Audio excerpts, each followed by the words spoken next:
This is Kanzenshuu, the podcast, episode 473 for the week of May 5th, 2019.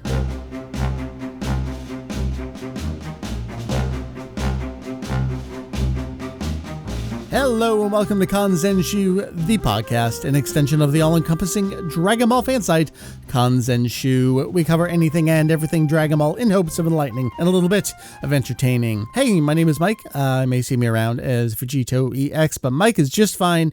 What do we got for you this here episode? Well, last time on the show, you heard that Julian and myself went down to Castle Point Anime Convention here in New Jersey. We did a couple panels, and the audio from the Dragon Ball panel is going to be the audio for this here podcast episode. If you're a regular listener of Kanzenshuu, you probably know a lot about the spin-off manga that we're going to be talking about. Kind of a high-level overview of some of those spin-off and supplemental manga series. You know, obviously we only have an hour to do a panel, and we left some time for questions and browsing the archives at the end of the panel there. So you'll hear from the beginning of the panel up to the questions. And I didn't include the questions because, well, the audience wasn't mic'd, and Julian and I did mic ourselves for the panel, so you couldn't really hear what they were saying in some of the back and forth. So I was like, I'll just cut that part, and you still have, the entirety of a podcast episode to listen to. So that's going to be this episode. Julian and I talking about hidden and forgotten Dragon Ball stories.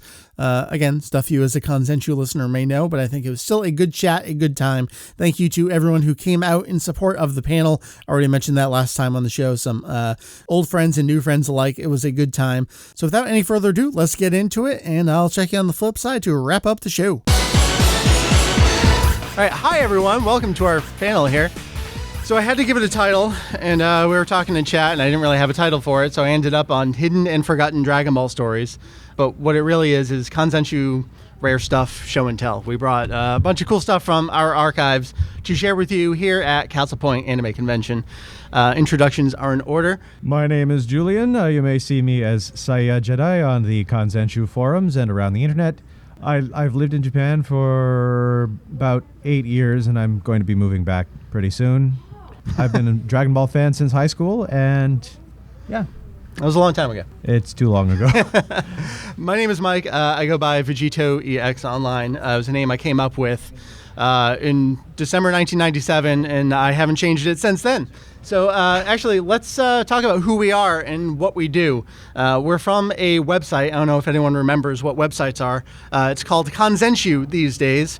I started Vegito EX's Ultimate DBZ Links page in January 1998. In 1998, Google didn't exist, YouTube didn't exist, Yahoo barely existed. At that point in time, you submitted your website to a manually approved directory, and a real-life human being would determine your fate online, and you might be listed in the Yahoo directory. I was not lucky enough to be listed in the Yahoo directory for quite some time. Since that time, we have grown. There are currently 3 of us in charge of the website right now, with a few friends on the sides, some of whom are actually here with us today, which is very exciting. So I went from a links page to a home page. Again, does anyone remember what home pages were? I took my ball and went home for a little bit in 2002. And in that time, I met Julian online. And I said, hey, I'm going to relaunch the website for like the 8th time. Do you want to join with me and do that? So that brings us to 15 years ago. Yes. So we relaunched in 2003, and that was Kanzenshuu EX that I ran for a very long time. And then meanwhile, we had some other friends that were starting other online endeavors. A good friend Heath, and then later Jake joined him in 2005. They launched a website called Kanzentai, and we just worked alongside each other and came to be good friends. And then in 2012, we performed Fusion, pre-retcon Potara, actually, because we have not unfused. Well, then again, maybe we're godly websites, and that's why we haven't torn apart. I don't know. Maybe that's giving us a little too much credit. So anyway, we merged in 2012 to a website from Kanzenshuu EX and Kanzentai to Kanzenshuu. We made up our own new word, merging the names. And that's what we've been doing ever since. We cover news from all throughout the world. It's very helpful when Julian's in Japan because he can cover anything that's there. Julian has been one of our main translators. We have an immense archive of translations. Our goal is to tell you all what is going on in the world of Dragon Ball, who said what, where they said it, what was the surrounding context for why they said it, what's important about that information, and just give you really good contextual history for Dragon Ball. It's what we love doing, and it's what we're here to do today. So the hidden and forgotten Dragon Ball stories will consist of, Dragon Ball prototypes, something that we love, some crossover material, and then the moolah, the real promotional stuff that has no real artistic merit, but they keep producing it and we keep sharing it with you. Prototypes, Julian, if you want to get out the first issue there with Dragon Boy. So these are a couple designs from Toriyama back in the early 1980s. And we start with a little one-shot called Dragon Boy. This was published 2 chapters in June 83 and September 83. This is actually the first of those, the Fresh Jump issue. Julian, Fresh Jump doesn't exist anymore? Hasn't existed for a long time? No, it was something they did back in the early to mid-'80s. It was their magazine to show off new authors, one-shots from popular authors. It was a play on the Fresh Jump Award, which existed for a time in the late 70s, early 80s, which eventually became the Hop Step Award for new authors. One of the serialized authors in this magazine, I don't remember if he was in it at this time, was Toriyama's former assistant, Hisashi Tanaka. But this is where Toriyama had several one-shots, including another one called Pink, which was eventually turned into an animation feature that was shown alongside Dragon Ball Z Movie 3 in 1990. So his editor approached him, learning from Toriyama's wife that he enjoyed kung fu movies like the works of Jackie Chan, and said, well, why don't you draw a kung fu manga then? And he said, well, I don't really want to. But his editor, Kazuhiko Torishima, who, being Torishima, basically had much sway over what he did, eventually convinced him, and this is the product of that. Yeah. It's sort of has a lot of elements of ancient China in it. I was going to say, stop me if you heard this one. We have an ancient China-esque background setting. We have a young boy who's chopping down the local wood to work on some stuff at home. It's got an old master with a cane who flies in on a cloud. We have a shape-shifting cat demon. This is effectively Dragon Ball, long before not too long before Dragon Ball, actually. Dragon Boy, Julian, ran for 2 chapters. Actually, in the meantime, the magazine changed formats. Yeah, it went from bi-monthly to monthly in the meantime. So Dragon Boy is that first in-between area from Dr. Slump to Dragon Ball, and you really see where he's going. We go to the next, we're going to call it the Dragon Ball prototype.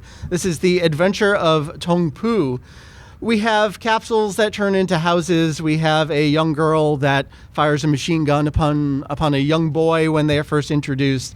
We have what's clearly a xenomorph monster there in the background, stealing and kidnapping girls. Again, stop us if you've heard this before.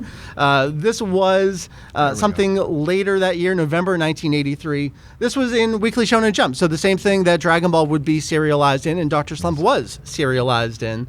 Tong Pu, this is I think my favorite early Dragon Ball prototype, if only for the bathroom scene on the spaceship when the chapter first starts. So I would encourage you to look that up if he's a little scared of the intrusive bathroom machine there on the ship. They're great little stories. Unfortunately, have not been translated into English, but on our website, if you go over to it, we have a full Dragon Ball. Chapter of Dr. Slump in here. Oh, Dr. Slump is in there, yeah. We have a full breakdown on all the Dragon Ball prototypes. You can read what the stories are. We have a breakdown of what all the comparisons to what he would later rip off wholesale himself to later use in Dragon Ball. So that's how he gets started. We're going to jump all the way to the future where Dragon Ball is kind of already going on. We're going to talk about some of the crossovers that Dragon Ball has done. Julian, give us the full title. こちら葛飾区亀有公園前派出所 Shortened to Kochikame. It means this is the police station in front of Kameyari Park in Katsushika Ward, which is a ward of Tokyo.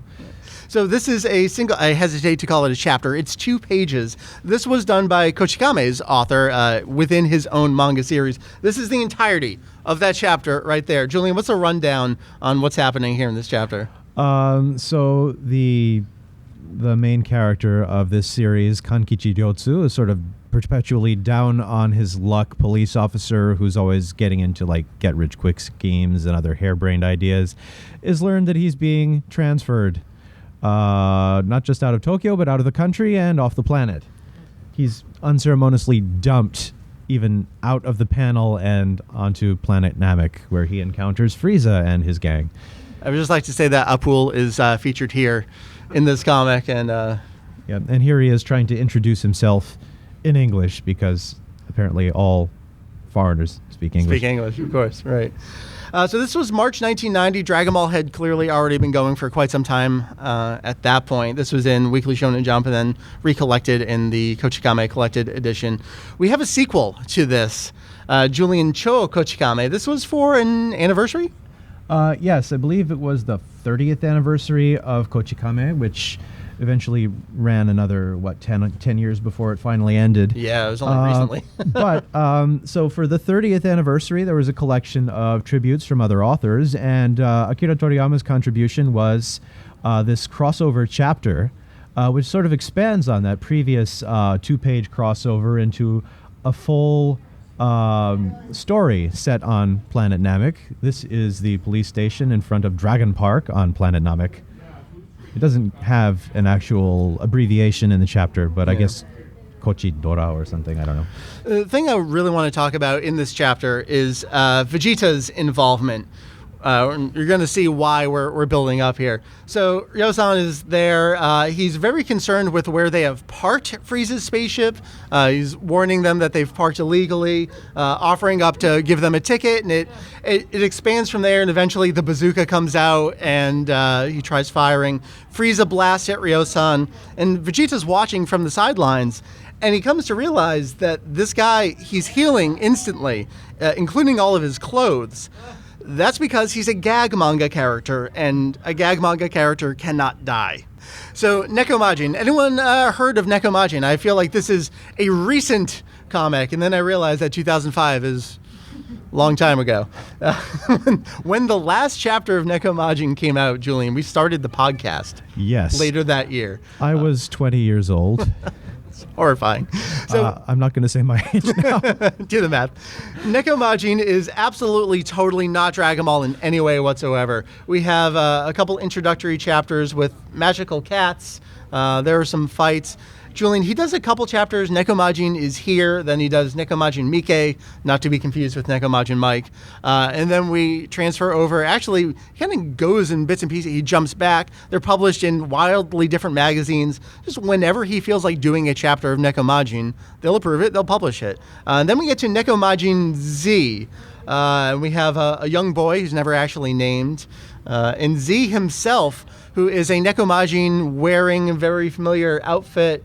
And then some characters come down from outer space and transform in front of him. And he's not a Super Saiyan. He is a Super Nekomajin. That's right. You can tell because the hair on his body has stood up a little bit. And he actually has a second transformation. Do you remember what the attributes of his second transformation are? Not off the top of my head. His eyelids grow double over. Ah. Yes. And he goes like, can't you see? This is my transformation right here. So yeah, we have Onio show up with his wife. They're looking to go on vacation. Then suddenly Frieza's son Kuriza shows up as well. And they have some battles. They cannot take on Z though. Then Vegeta shows up, and Vegeta realizes once again he is in the gag manga and he is out of his league. Is this where he realizes that his phone is on manner mode, or was that? Yes. Was that the previous one as well? No, it's definitely this one. I can't remember the other one, but he fakes an urgent phone call in order to get out of the situation. Yes. Oh, look, what's that? Oh, I have to go. I'm sorry. Boo shows up, and so you have a fat cat versus a fat demon. Those are good times. I do want to highlight 5. That was the one that was unceremoniously translated and released in Viz's Shonen Jump print magazine. Have that over here? I didn't bring that one. Oh. And it has never been reprinted since then. It's bizarre. They clearly have the rights to Nekomajin. They have done nothing with it since. They've acknowledged its existence. I've periodically reached out offering to translate it for them. So Nekomajin Z, it's a great little series. Nekomajin Z has popped up from time to time. He was in the Japanese edition of Budokai 2, which was released over there as Dragon Ball Z 2. He showed up in, the second, it was Buku Resen, which we got as Super Sonic Warriors 2 on DS. He was extra over there. Most recently making cool appearances in the Dragon Ball Heroes series. The Nekomajins are showing up all over. I just pluralized Majins. I'm sorry. So we have Vegeta showing up in these gag manga series, realizing what's going on. So y'all caught up on Dragon Ball Super, at least up to episode 69 was the Dr. Slump crossover episode.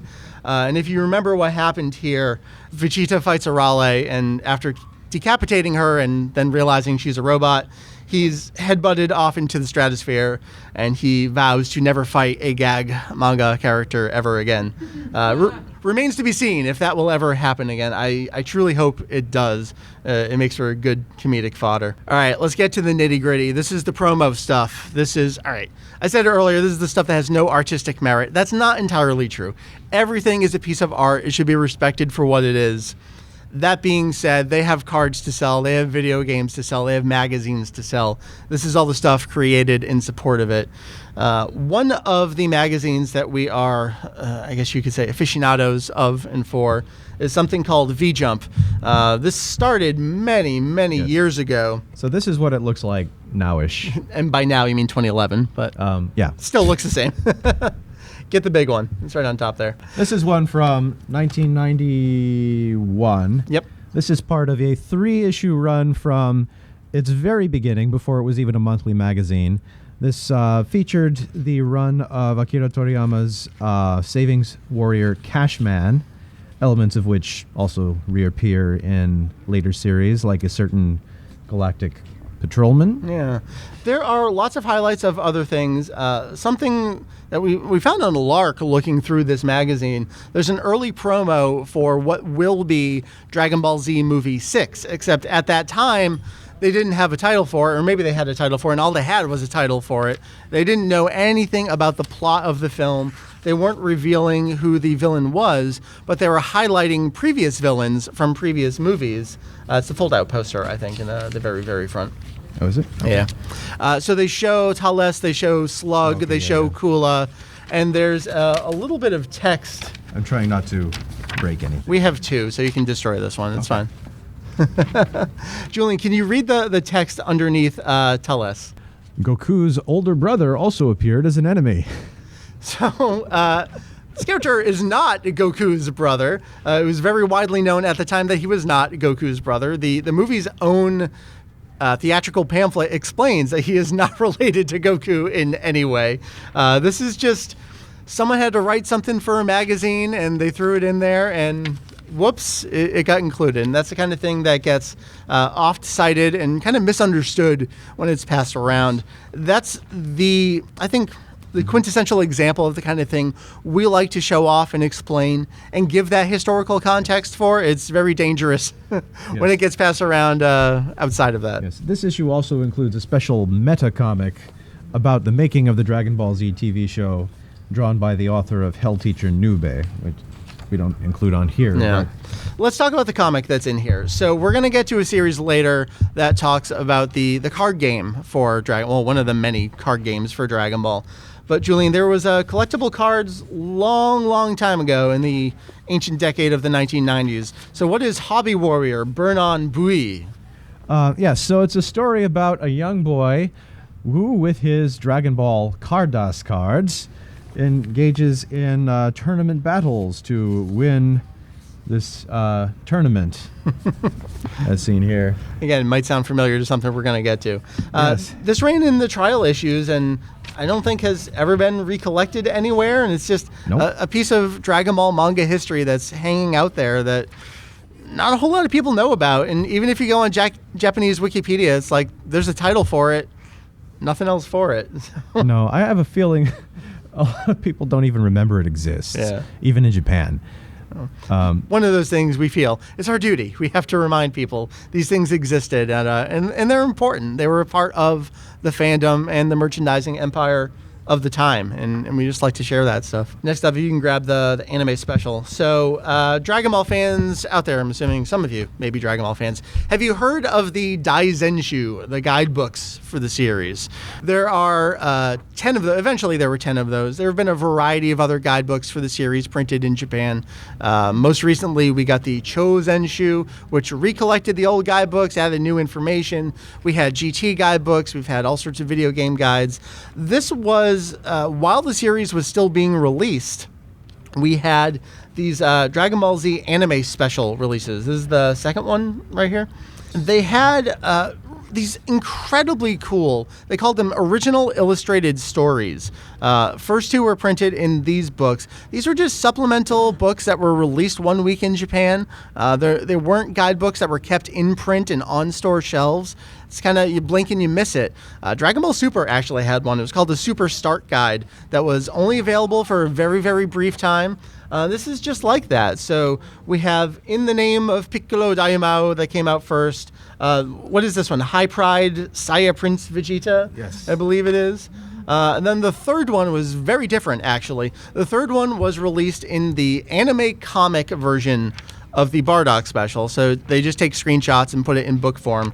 And it was prose of the Trunks TV special, where they wrote it out as a story with dialogue and narration.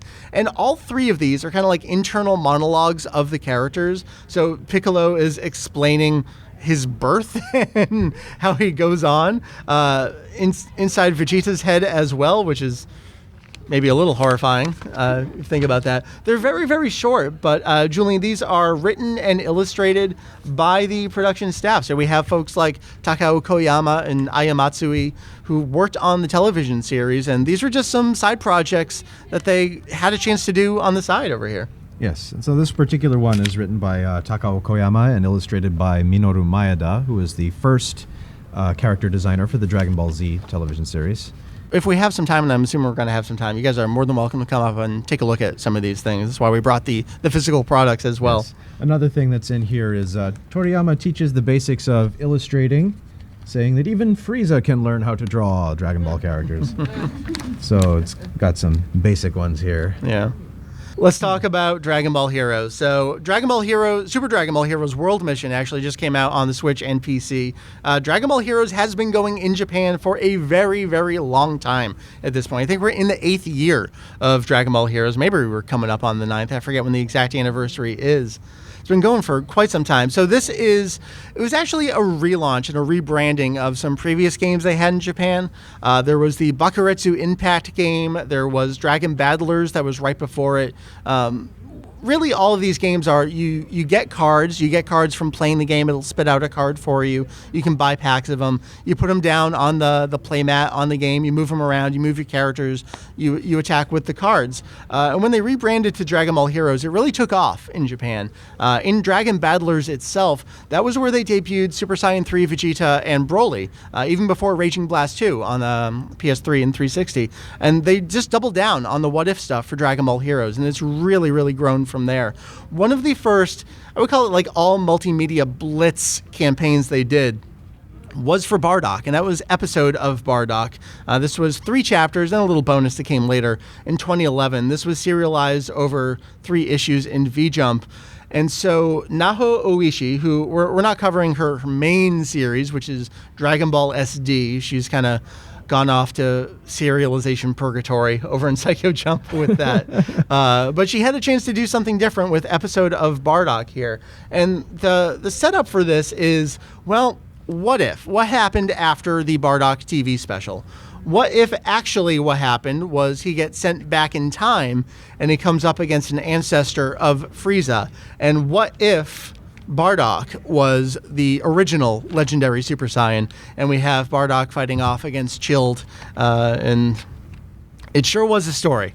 It ran for those 3 chapters. Episode of Bardock got an animated adaptation later on. Maybe you've seen that. That was included with, do I have any Dragon Ball Z for Connect fans in the audience? Well, fans or owners? Well, either or.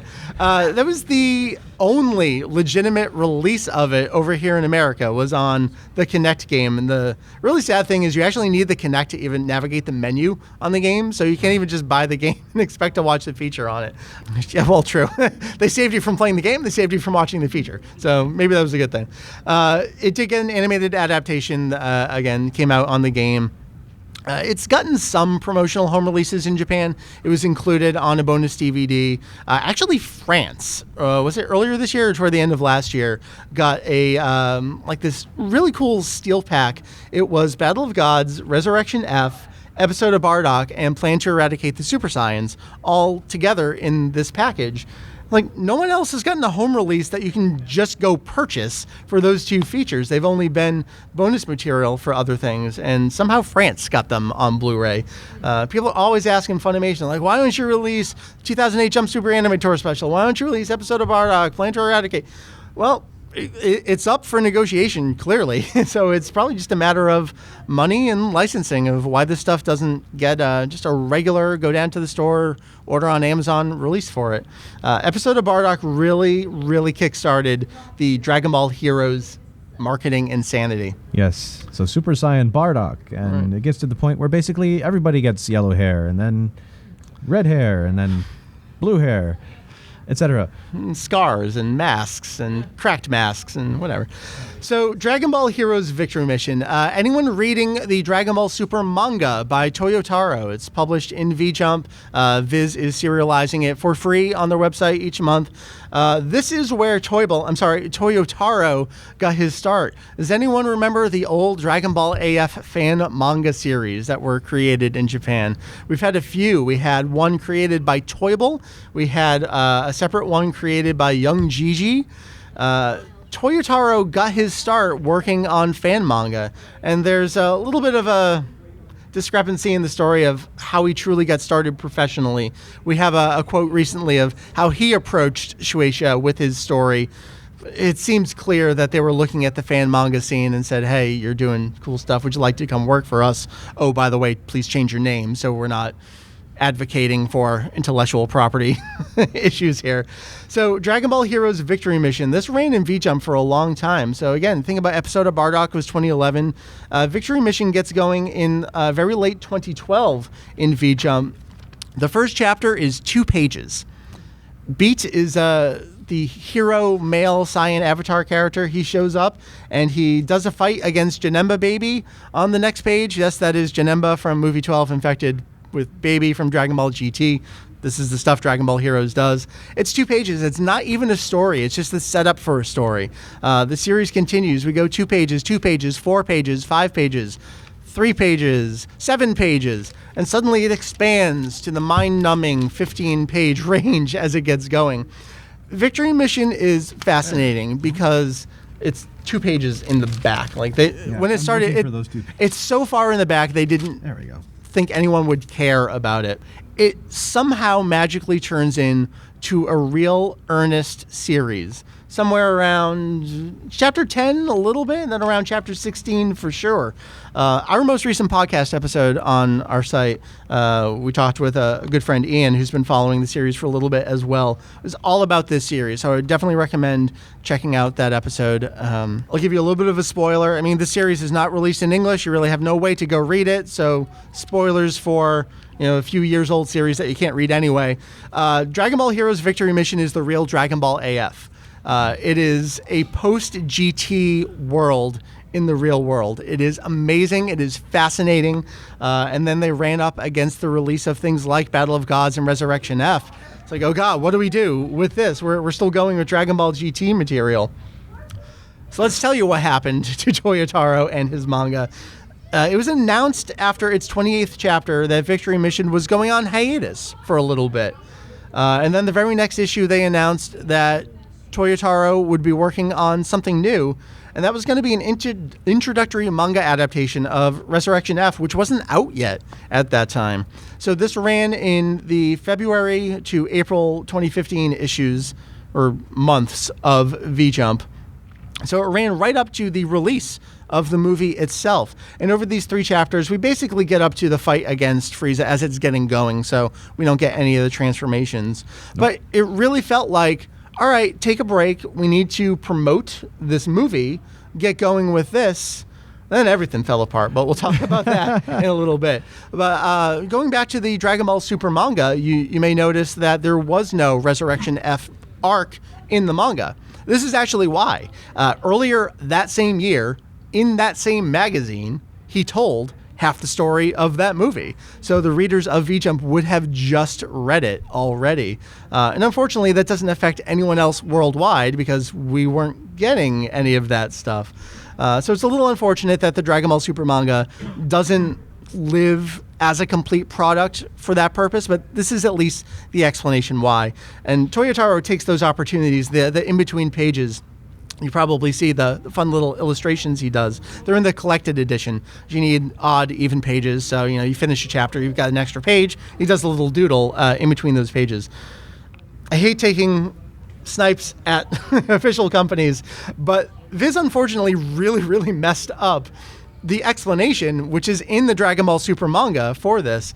And is it Sorbet himself? He's kneeling down on the ground. He's so dejected. And in Japanese, he says, they skipped us, or they skipped by our arc. And unfortunately, in the Viz release, he says, we were flown down here, or I was flown down here. Can you explain what this mistake was? Well, so the Japanese is tobasareta, which is, it can mean something to be jumped over or skipped over. Tobu can also mean to fly. So I suppose if you have a zero context line in front of you, you might interpret it that way, but you would have to have zero knowledge of the series as well. So I don't know if they just pawned that off to somebody other than the person who was actively translating the series or what. Yeah. I don't know. Just one of those examples that truly highlights, oh, you're missing the context. Now you're really missing the context because the company, unfortunately, didn't quite nail that. So Resurrection F, the introductory manga comes out, the movie itself comes out, and it would make sense. All right, Toyotaro, go back from your hiatus. Work on Dragon Ball Heroes Victory Mission. Anyone remember what happened around spring 2015? A little thing called Dragon Ball Super was announced to start in a couple months. That's normally not how that happens. We got a press release. We didn't have a logo. We didn't really have a story. We didn't have anything to show for the fact that a new series. We had 10 seconds of footage that was brief clips, and some of it was never even used in the series. It was clear that it was made expressly for that. Yeah. Toyotaro gets thrown on another project in the meantime, and that is the Dragon Ball Super manga. So just like we had about a month or two in between Victory Mission and Resurrection F, this finishes, Dragon Ball Super starting. They're going, oh my God, we have no show. We need to promote this show. We need to do something to promote the fact that we have Dragon Ball Super starting. Do a Dragon Ball Super manga. And so within a couple months, Dragon Ball Super manga starts. He has been doing that ever since. So poor Victory Mission has been left out to dry. It did get one very anticlimactic ending chapter. There was a guidebook released for the 5th anniversary of Dragon Ball Heroes. He did get a chance to do chapter 29. Golden Great Ape Broly rips through the fabric of space and time, and everyone may or may not be dead, but we're fighting the good fight to the end. And that's how Victory Mission ends for now. So unfortunately how we left it. Yeah, right. So speaking of Dragon Ball Heroes, coming back to it, this is a little magazine called Psycho Jump, and we just recently got the demographics for this magazine. This magazine is for second graders. I have a near complete collection. It is the size of, I don't know, there's a weapons check downstairs. This probably should have gone through it. You could really hurt someone with this magazine. My shelves have collapsed, not from this, from the video game magazines, but I'm pretty sure this one's next. Psycho Jump is really made for the youngest of the youngest audiences. It was Shueisha's attempt to indoctrinate a whole new generation of fans. So they have different authors come in and do different series. So the aforementioned Naho Oishi, she has a series called Dragon Ball SD that runs in Psycho Jump. And it's real chibi characters of Dragon Ball. Unfortunately, now she's basically telling the story panel for panel. When she gets a chance to do her own thing, it's fantastic. So we have a Dragon Ball GT anime comic. Yes, there is a manga for Dragon Ball GT, except it's only the Evil Dragon arc. And unfortunately, the magazine went bi-monthly in the meantime. It is still going in the Evil Dragon arc. As of this most recent issue, we think there's only one more chapter to come out, and then it'll finally be done.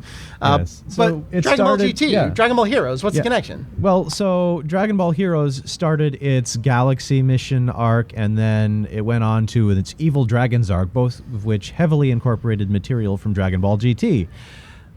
And the Evil Dragons arc was just starting in arcades when they started doing this promotional manga. And I would assume that they anticipated it would take maybe a year, 18 months to get through the entirety of that arc, which would correspond to roughly the amount of time that they would be doing that in arcades. Right. If the magazine were running monthly.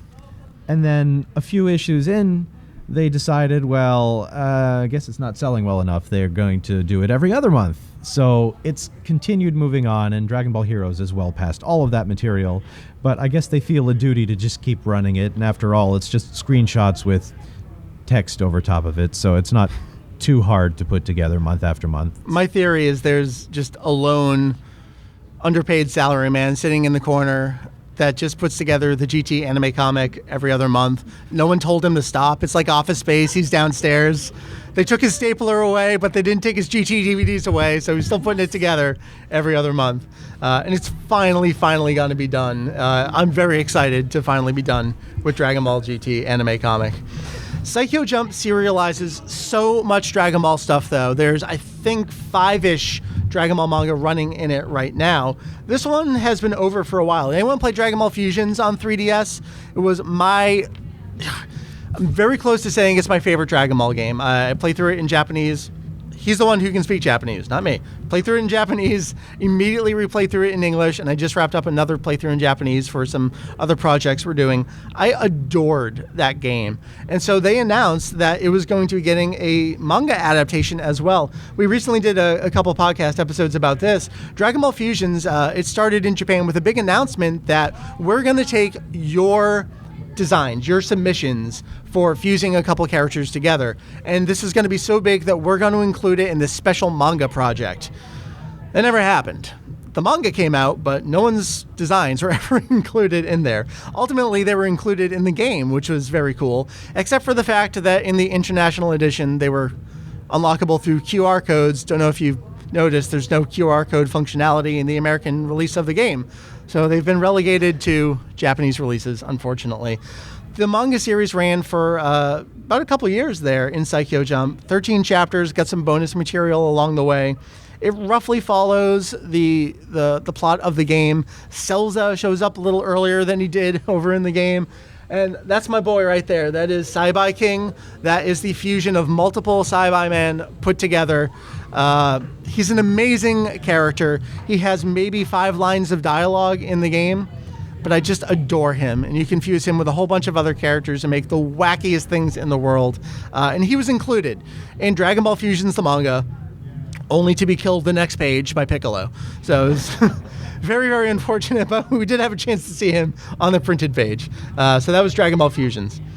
So Super Dragon Ball Heroes Universe Mission. Is anyone watching, not that you can, but of course you can, the promotional anime for Super Dragon Ball Heroes right now?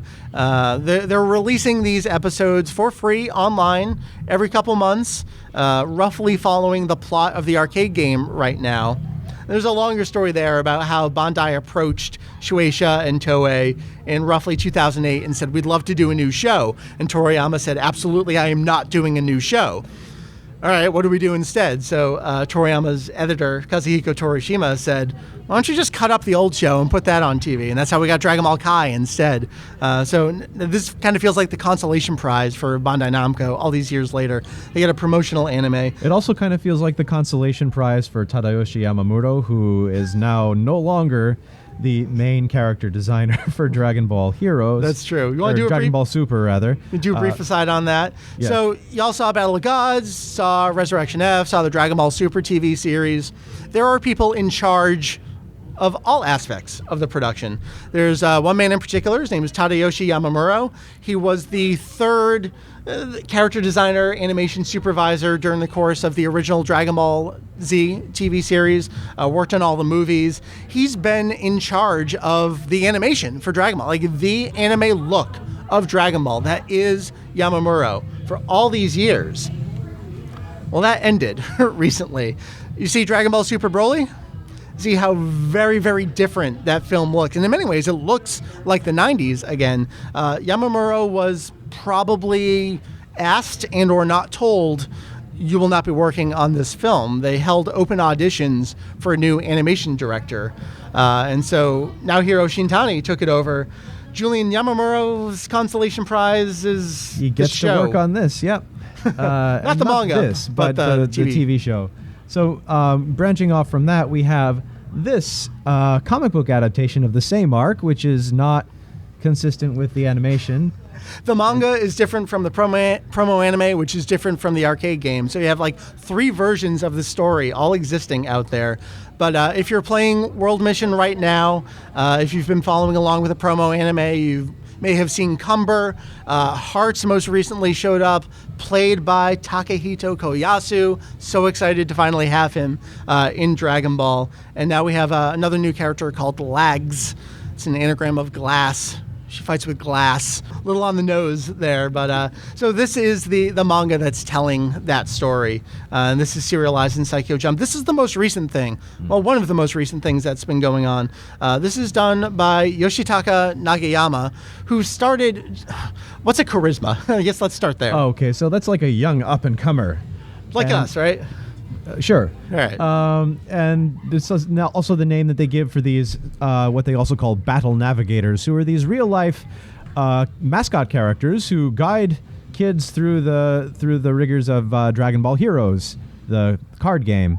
And they were turned into comic book characters for Charisma Mission, which became Super Charisma Mission, which is basically these mascot characters engaging in silly hijinks and occasionally also playing the game, right, because it's a promo comic. Yeah. And he got his own series following that. I mean, he was doing that for a little bit. Got a preview chapter in, I want to say, like 2013. Charisma Mission turned into a brief little series. That's still going. And then he started doing Super Dragon Ball Heroes Dark Demon Realm Mission. And so that was the story of Time Patrol Trunks, Cronoa, the Kaioshin of Time, them going on those missions. I think we got Vegex during that as well, fusion of Vegeta and Trunks, who somehow wasn't in Dragon Ball Fusions. I don't quite get how they came up with their own fusion and he wasn't in Dragon Ball Fusions. I think all the villains have Dragon Ball stuck inside them and they're evil again. It's insanity. Dark Demon Realm Mission wrapped up after 10. He got a bonus chapter, 11 chapters, and then he moved on to doing Universe Mission, which has been running briefly for a little bit. And then, as of the most recent issue, they said, well, you know what? Why don't you go back to doing Dark Demon Realm Mission in addition to doing Universe Mission? So this poor guy is doing 2 concurrent manga series. It's a bi-monthly magazine, so I don't know what that workload is really like for him, but it's a lot of work for him to be doing that. Universe Mission, again, not available in English, but it might be if you look on the not-so-dark corners of the internet. We're going to wrap up with, this is the worst thing that's ever been published with Dragon Ball's name on it. This is Despo Fighters. So Dragon Ball Fighters, amazing video game, represents the Dragon Ball style like nothing ever before. I don't know if you guys follow the news with fighting game tournaments real closely as it relates to Dragon Ball, but there was a big hubbub a few months ago about how Bandai Namco was apparently shutting down some fan tournaments that were running Dragon Ball Fighters. And meanwhile, Bandai Namco is publishing a manga series about how Dragon Ball Fighters is an esport. Doesn't quite line up. So no, not much corporate synergy there. Despo has been running for a few months. This is bad. Yeah, we've got a readership of one that we know of, which is Ian Cypher back in Japan, who's got the dubious honor of reading through and summarizing this. I don't know how to summarize this. I salute him. The artwork took the biggest downturn from one chapter to the next over a span of about 3 issues. It barely looks like anything anymore. And unfortunately, this is the guy who did Dragon Ball Fusions, the manga. This is his follow-up. It's really unfortunate. Fusions manga really, really felt like a cool little story. And then, well, now go do this. And this is going to die real soon. I can't imagine this is going to last much longer. You can tell his heart's not in it. Yeah. Come take a look at it after. We have one last thing that we want to share with you. It's not a manga series. Anyone remember this? Dragon Ball Online. So this was a MMO RPG. I won't do the full acronym. Ran from 2010 to 2013 in Korea. Got a release in Taiwan. I think it went out to a couple other places as well. They had years of pre-production on this game. And I really felt they were promoting it in V-Jump, which is a Japanese magazine. They never ended up getting it in Japan. They did so much work. Toriyama himself oversaw an immense amount of work for Dragon Ball Online. They developed this incredible history for the series. It takes place starting, I believe, in age 1000, which, think about when Dragon Ball ends, is 776, something like that. So we have a long period of time. This is the first guidebook released in Korea for Dragon Ball Online. This came out in August 2010. We have that full timeline of all those years in between. So we get to hear and see what all these characters have been up to over that time. These are the designs for characters like Mira that would show up in later stuff like Dragon Ball Heroes, Dragon Ball Xenoverse. This is where all that stuff came from. There was the idea of a Kaioshin of Time came from Dragon Ball Online. Time Patrol Trunks came from Dragon Ball Online. Dragon Ball Online granted us amazing things like Cell X, which is this giant bug-like creature who absolutely would never show up again in anything Dragon Ball. That's Super Dragon Ball Heroes right there. So Cell X is back as of World Mission and some of the recent arcade games. So they're still mining Dragon Ball Online. Think about all the stuff that went into developing this MMO that ran for several years. All that pre-production work, designs, ideas for characters. They're still going back to it, and they're still working on it now.